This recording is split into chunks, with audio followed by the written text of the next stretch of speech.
ሪና አዎ እመጣለሁ ብሎ ይንቀረ እንኳን መጣሽልኝ አንቺ ዛሬ የሆነ ቦታ ልወስድሽ ነው የት የሆነ ቦታ ዛሬ አብረን መዋል አለብን ምንድነው እሱ ማን ይሰጥሽ እንዴ ማን ይሰጥሽ ማለት ነው ያልገዛልሽ እሱማ ትገዛለሽ እኮ እንዴ ሁለት ነው እንዴ እኔማ እኮ ላንቺ ተሰጥቶሽ እያሳየሽ ይመስሎኝ ነበር እኔ ነኝ እኮ ያመጣሁት እሱ ያንቺ ነው ይሄኛው ደግሞ የኔ ነው ምንም በማስመልከት ነው ስጦታው ለጥሩ ጓደኝነትሽ የምርሽና እና እንዳንቺ አይነት ሐሳቢ ጓደኛዬ ታገኛለሁ ለነገሩ ጓደኛዬ ብቻ አይደለሽ እህቴም ጭምር ነሽ ውይ አደይ ዛሬማ ልታስለቅሽኝ አስበሻል አይ በፍጹም እንድታለቅሽም አልፈልግም ደስተኛ እንድትሆኚ ነው የምፈልገው አሁን ልብስሽን ቀይሪና እንውጣ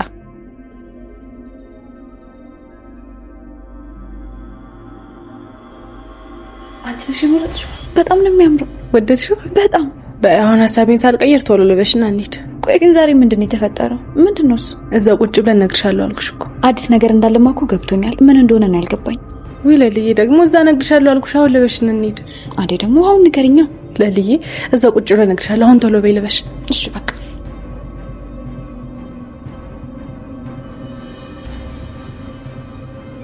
ለልዬ እንግዲህ እንዳልጠራጥርሽ ተስፋ አደርጋለሁ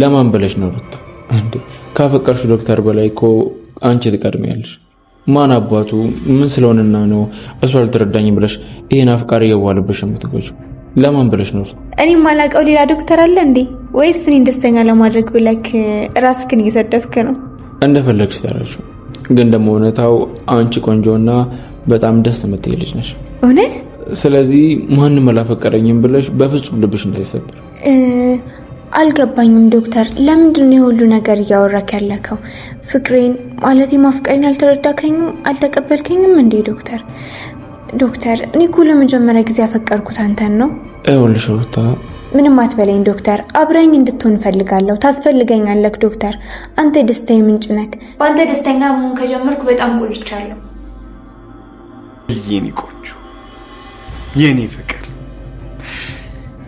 ሚስቴ እንድትሆኚ እግርሽ ስር ተንበርክኬ ማጸንሻለሁ ጥላታል በቃ ይሄ ነው አንተ ቁም ነገር ተናገራለህ ወይ እሺ በቃ አትናደድ ድጋሚ ላሳየህ ይሄ ግን ከልቤ ነው እሺ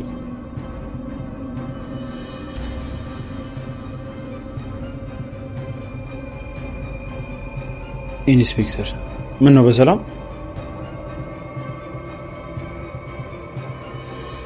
አደይና ለሊ እኩል ቀን ሰርፕራይዝ ሊደረጉ ነው ባቡሬ ቀድሞ ባዘጋጀው የፕሮፖዛል ጥያቄ ወይንም ደግሞ ለለሊ ታገብኛለሽ የሚለውን ጥያቄ ለማቅረብ ቤቷ ቀድሞ ተገኝቶ ምትለባብሰውን ለብሳ ከአደይ ጋር ወደ ቤቱ ከች ልትል ነው ታዲያ የነሱ ሐሳቡን ቀድሞ የሆነው ባቡሬ ልክ እንደገባች ለሊ ታገብኛለሽ ወይ ብሎ ተንበርክኮ ሊጠይቃት ነው እስቲ ይሄንን ለማየት ናፍቃችሁ ብቻ ካላችሁ ቻናሉን ሰብስክራይብ እያደረጋችሁ ብዛታችሁን አሳዩኝ ፕሮፖዛሉን ሳያቀርቡ በፊት ግን አንድ ችግር ተፈጥሯል ይሄ መርማሪው ተብዬ ወደ ቤታቸው ቀጥታ ይገባና ሁለቱን እየተፋጠጣቸው ባለበት ሰዓት ላይ ነበር ድራማው ያለቀው ቀጣዩ ክፍል ላይ ምን የሚፈጠር ይመስላችኋል እሱን ቀንጀብ አድርጌ በዚሁ ቪዲዮ ምነግራችሁ ይሆናል የመጀመሪያው ለምንድነው መርማሪው በሩን እንኳን ሳያኳኳ ወደ ቤታቸው ዘልቆ ሊገባ የቻለው ምክንያት የሆነው ምናልባት ከባድ ጥያቄና እነሱን ወደ ጣቢያ ይዟቸው የመሄድም እቅድ ይዞ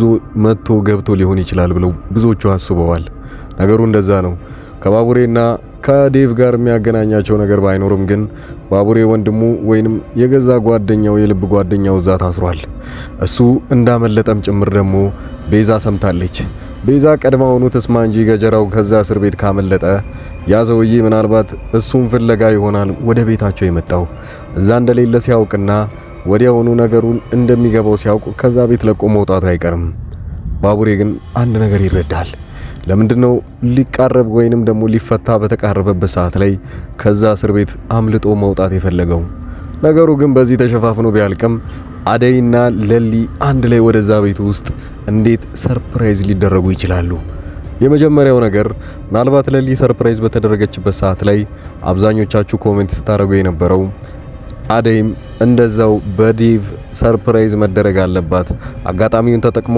እዛው ጋር ነው የታገብኛለሽ ወይ ጥያቄ መጠየቅ ያለበት ብላችኋል ነገሩ አንድ ላይ ሊፈጠር ይችላል ከዛ በፊት ግን ብዙዎቻችሁ የፈራችሁት አንድ ነገር ነበረ። ቤዛ ይቅርታ ለመጠየቅ ወደ ለሊ እንዳቀናች አይታችኋል። ታዲያ በሰዓቱ ብዙ ብትለምናትም ግን ለሊ አይ አሻፈረኝ፣ አንቺማ የሆነ እቅድ አቅደሽ ነው እንጂ እንደዚህ ማመተሽ እኔን ባንዴ ይቅርታ ልትጠይቂ አትችይም ብላታለች። ወዲያውኑ ነገሩ የገባት ቤዛ እግሯ ስር ትንበለከክና እባክሽን በልጅነታችን ያሳለፍሽውን ነገር በደንብ ታውቂያለሽ፣ እሱም ብለሽ ይቅርታ አድርጊልኝ። እኔ ስሜን ለማንጻት ነው እየሞከርክ ያለሁት። እያንዳንዳቸውን ይቅርታ ጠይቃቸዋለሁ። ነገር ግን አንቺ ይቅርታ ካላደረግሽልኝ እኮ ሌሎቹም ይቅርታ አያደርጉልኝም ብላለች። እንደዛም ሆኖ ግን ለሊ አልተቀበለቻትም። ወዲያውኑ ቤዛ አንድ ነገር ብላት ነበር ሄደችው። ዛሬ ይቅርታ ባትኝም ነገ እመጣለሁ፣ ነገም ይቅርታ ካላደረግሽኝ እንደዛው ቀን በቀን እመጣለሁ ትላለች። ለወንድሟ ሄዳ ስታማክራት ስትሰሙት ምናልባት እሷ ይቅርታ ባታደርግልኝም ግን ተደጋግማይ እዛ ሲሄድባት ይቅርታ ታደርግልኛለች። እንደዛ ነው ልጎዳው የምችለው ገጀራውን ብላለች። ገጀራው ከእስር ቤት ማምለጡ ለሷ በጣም አስደንጋጭ ነገር ነበረ። ወዲያው ይሄንን ቤትም ለቃ መውጣት እንዳለባት ከወንድሟ ጋር ተነጋግራለች። ካገኛቸው እንደሚገላቸው በደንብ ስለሚያውቁ። በሌላ በኩል ወደ ገጠር ስንሄድ የአደይ እህት ወደ ከተማ ልትመጣ ነው። ይህንንም ከገዛ እዛ ሲጀነጅናትና ሲከጅላት ከነበረው ሰውዬ ሰምታችኋል። አዲስ አበባ ወይንም ደግሞ ወደ ከተማ የምትሄጂ ከሆነ አይበጅሽም፣ እኔም እዛ ውዬን የመጣሁት ጥሩ አይመጣም እያለቻት ነበረ። ይህንን ሐሳብ ለመወሰን እህቷ ለምንድን ነው የወሰነችው? የመጀመሪያው ነገር ዴቭ ወደ ገጠር ሲመጣ እሷ በትንሹም ቢሆን ደስ ብሏት ነበረ። ቢያንስ የምትወደውንና የምታፈቅረውን ሰው ከአይኗ ስር እንደዚህም ሆነ እንደዛም ብቻ እያለ ፊት ለፊቷ ማየቷን ቀጥላ ነበረ። ወዲያው ግን እንዳጋጣሚ ወደ ከተማ እንደተመለሰና ከአደይ ጋር አብረው እንደሄዱ ከናቷ ስትሰማ በጣም ነበረ ውስጧን ቅር ያላት። እንዴት ባንዴ ሄደ፣ ለምን ቻው ሳይለኝ ምናምን ብላ ብቻ በውስጧ ተናግራ ነበረ። ከዛን ቀን በኋላ ግን ወደ ከተማ የመሄድ እቅዷን ውስጧ ተፈጠረባት። ከነገ ዛሬ ሳትል ምናልባት 1 ሳምንትና 2 ሳምንት ቆይታ እህቷም ከአደይ ጋር የምትቀላቀል ይሆናል። ያኔስ ዴቭን አጠገቧ እያለ ምናልባት የአደይ ሆኖ ሳለ እሷ ፍቅሯን አምቃ ትቆይ ይሆን ወይንስ እዛው ፍቅሯን ታፈርጠውና የሚመጣው ይምጣ ብላ ለአደይም ትናገር ይመስላችኋል? በስተመጨረሻም ስለ ዶክተሩና ስለ ሩታ ጉዳይ እናንሳ። ሩታ እንግዲህ ከዚህ በኋላ ቀን እንደሌላትና እዚህ ማደር እንደሌለባት ተነግሯታል። ይህንን ሲል ታዲያ እሷ ዶክተሩን ቢሮ ስታናግረው ነበረ። ይህን ሁሉ ያደረገችበትን ምክንያት ቀድሞ ሲጠይቃት እንደማትናገርና ነገሩ አንዴ እንዳለፈ ተናግራ ሊሸኛት ተስማምተው ባለበት ሰዓት ላይ ከውጭ የሷ ጓደኛ ትመጣና በሱ ምክንያት ይህን ሁሉ እንዳደረገች ወዲያውኑ ታፍረጠርጠዋለች። በደንብ እንዲሰማ እማትነግረው ከሆነ ራሷን ጓደኛዋን እንደሚጠይቃት ሲነግራት ሩታ በቃ ነገሩን ላዝረክርከው ብላ ልትነግረው ወሰነች። ከዛም በኋላ ነበረ እኔ በህይወቴ ውስጥ በጣም የምፈልጋቸው ወይንም የምወዳቸው ሰዎች እናትና አባቴ ቀጥሎ አንተ ነህ እና እናትና አባቴ በጣም በወዳቸውም ግን እኔን እየገፉና እስካሁን ድረስ ብቸኝነቴን እስካሁን ነበርኩኝ። ነገሩ እንዲህ ነው።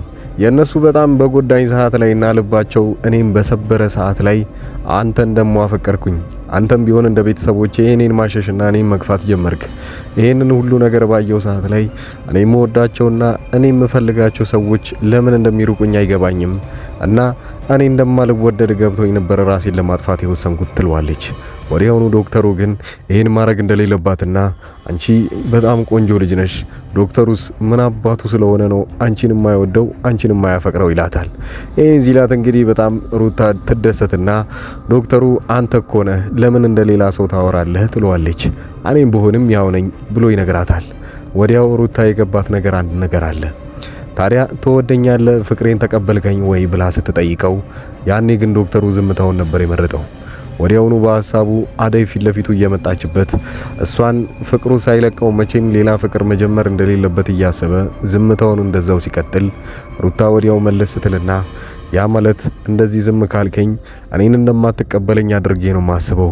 ዶክተሩ ለምንድነው ማትረዳኝ? እኔኮ እዚህ የምመጣው ያለ ምክንያት ብዙ ጊዜ አንተም በጣም ስለምወድና ስለማፈቅረ ነው። ለምን ፍቅሬን አትቀበለኝም ትለዋለች። አሁንም ቢሆን ዶክተሩ ዝምታውን ነበር የመረጠው። ያኔ ግን ወደ ቤት በደንብ እንደሚሸኛትና ከዚህ በኋላ ምንም ምክንያት እንኳን ባይኖራት እዚህ መምጣት እንደምትችል ይነግራታል። ያ ማለት እሷን ቢያስደስታትም በትንሹ ፍቅሩን ግን እስካሁን አለመቀበሉ በጣም አናዷታል። ሩታ ቀጣዩ ምን ይመፈጠር ይመስላችኋል? በፍቅር ማርካው ምናልባት ጭንቅላቱን ወይንም ሐሳቡን ታስቀይረው ይሆን ዶክተሩን? ይህንን በቀጣዩ ክፍሎች አብረን የምናይ ይሆናል። በዚሁ አጋጣሚ የተለያዩ ስራዎችን አዲስ አበባ ውስጥ ሆኜ ስለምሰራ ምናልባት ዴሊቨሪ እና የተለያዩ አዳዲስ ስልኮችን የምትፈልጉ ሰዎች ካላችሁ ከታች በማስቀምጥላችሁ ስልክ ቁጥር ደውሉልኝ። ሌላው አረብ ሀገር ከዚህ በፊት ሰርታችሁ የምታውቁና ልምድ ያላችሁ ሰዎች በህጋዊ መልኩ ተመልሳችሁ ሄዳችሁ መስራት የምትፈልጉ ካላችሁ እዚሁ አዲስ አበባ ውስጥ አለሁኝ። ካለው በታች ስልክ ደውሉልኝ። እናመሰግናለን።